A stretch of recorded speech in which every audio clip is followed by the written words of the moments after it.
నేనైతే మీతో ఒక విషయం షేర్ చేసుకోవాలనుకుంటున్నాను. అది ఏంటంటే బెండకాయ కర్రీతో ఒక ఇన్సిడెంట్ అయితే జరిగింది.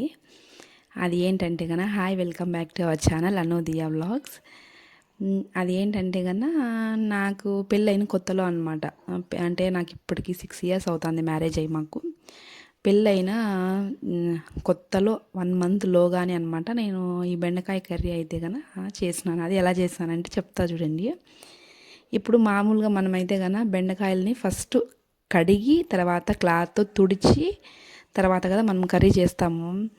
అప్పుడు నాకు తెలియదు అనమాట, అసలు వంట అనేది నాకు సరిగ్గా రాదు. సరిగ్గా కాదు, అసలు వంటే రాదు నాకు పెళ్ళైనప్పుడు. ఇంకప్పుడు నేను ఏం చేశానంటే బెండకాయలని కట్ చేసి తర్వాత వాటర్లోకి వేసి కడిగాను అనమాట. కడిగినప్పుడు ఎట్లుంటుంది, అంతా జిగుటు జిగుటు, అంటే బంక బాగా అంతా మనకి ఇప్పుడు బెండకాయలు అంటే జిగుటు, అలాంటిది కట్ చేసి వాటర్లోకి వేస్తే ఎలా ఉంటుంది చెప్పండి. సేమ్ అలా చేశాను అనమాట. కట్ చేసా అంటే నేను ఏమనుకున్నాను, ఇంతేనేమోలే, ఇలానేమో చేయాల్సింది అని నేను అనుకున్నా. నాకైతే ఎవరు చెప్పలేదు అసలు ఈ విషయం. నేను ఎవరితో కూడా నేను ఇంతవరకు షేర్ చేసుకోలేదనమాట, ఎవరికి తెలీదు.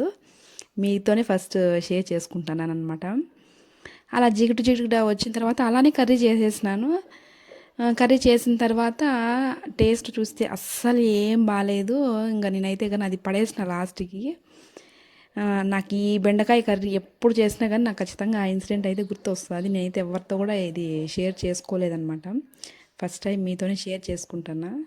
అలా ఈ కర్రీ బెండకాయ కర్రీ ఎప్పుడు చేసినా నాకైతే అది కంపల్సరీ గుర్తొస్తుంది. ఇప్పుడైతే ఈ రెసిపీ అయితే ఇది మా అత్త దగ్గర నుంచి నేను చూసి నేర్చుకున్నాను.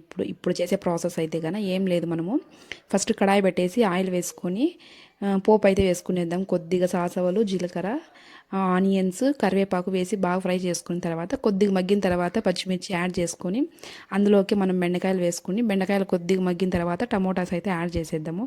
టమోటాస్ యాడ్ అయిన తర్వాత మనకు కావాల్సిన కొద్దిగా పసుపు, సాల్ట్ వేసేసి కొంచెం ధనియా పౌడరు, కావాల్సింటే కొద్దిగా కారం పొడి అయితే యాడ్ చేసేసి కావాల్సిన కొద్దిగా ఒక గ్లాస్ ఆఫ్ వాటర్ వేసేసి బాగా మరగనియాలి. మరగనిచ్చేటప్పుడే మనం ఆల్రెడీ కొద్దిగా చింతపండు పులుసు వేసేస్తామనుకోండి. చింతపండు పులుసు వేస్తే చాలా టేస్టీగా బాగుంటుంది. తర్వాత మనకి ఇంకొంచెం ఫ్రై అయిన తర్వాత మనం స్మాషర్ తీసుకొని బాగా స్మాష్ చేసేసి లాస్ట్లో ఫైనల్గా మనం కొత్తిమీర యాడ్ చేసినామంటే బెండకాయ టమోటా కర్రీ అయితే బాగుంటుంది. ఒకసారి ఇలా ట్రై చేయండి, బాగుంటుంది. ఇంకొకసారి అయితే నేను వేరేలాగా రెసిపీ అయితే చూపిస్తాను. అది ఒక బెండకాయ వేపుడు, అది ఇంకొకసారి బాగుంటుంది.